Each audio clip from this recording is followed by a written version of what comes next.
Thank you, Madam Chair. And Madam Chair, let me commend you for holding an open hearing today. I think that's very constructive, and I appreciate all our witnesses being here.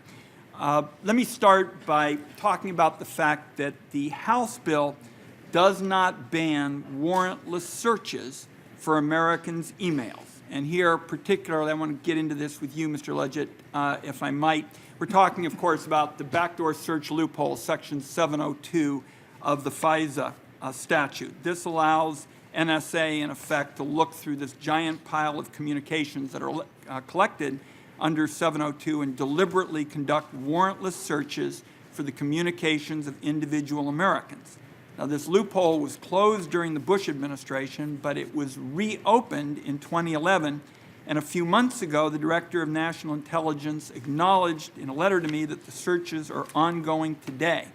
And I'm particularly concerned about it because as global communications get increasingly interconnected, this loophole is going to grow and grow and grow as a threat to the privacy of law-abiding Americans.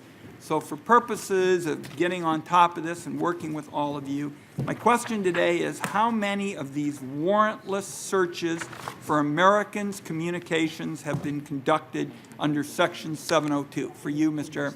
Leggett. Thank you, Senator Wyden.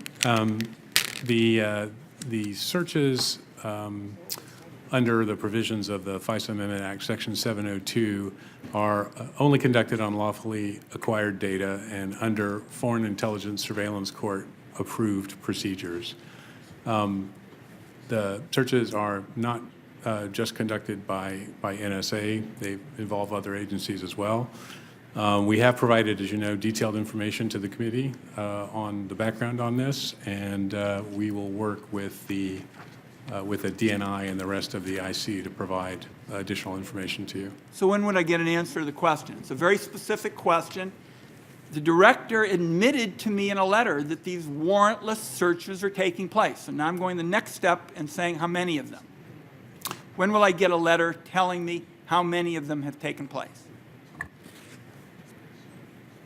I'd like it within 2 weeks because it is obviously relevant to making this part of the Senate bill because it was omitted in the House. Yes, sir. Can we have it within 2 weeks? We'll work on that, sir. We'll get you a response within 2 weeks. Thank you. Making some progress.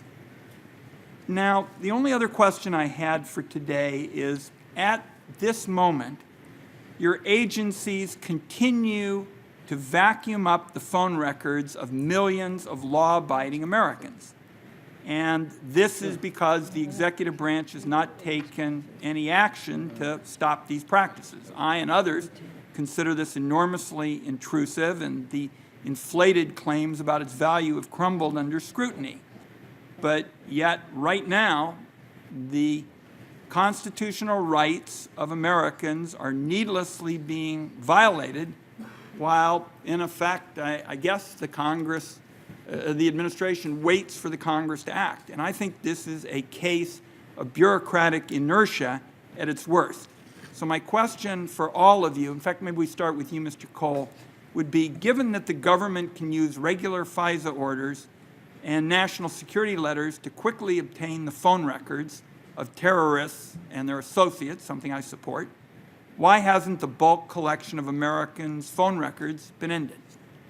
Well, I think this is the same question that Senator Udall had asked, which is that the authorities that we have under national security letters and under other authorities, absent the 215 orders that we've all been talking about, don't really give us the tools that we need. The legislation, H.R. 3361, gives us those, including the 2 hops. It gives us the prospective collection. It gives us a wider range of information that we wouldn't have under normal authorities. We'd only get a single entity, a phone number, and what it's been in contact with. You then have to go back and do separate items for each additional terrorist and associate that's there.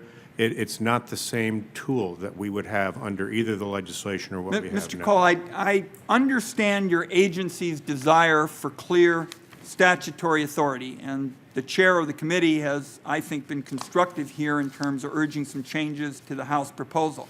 But the reality is that current law gives the government broad authority right now to obtain records quickly, and the FISA court unquestionably has been inclined to give the government an enormous amount of latitude. So the fact that this dragnet surveillance is taking place right now is unacceptable to me, and I'm going to continue to keep working on this, and I'll have more to say about it down the road. Thank you, Madam Chair.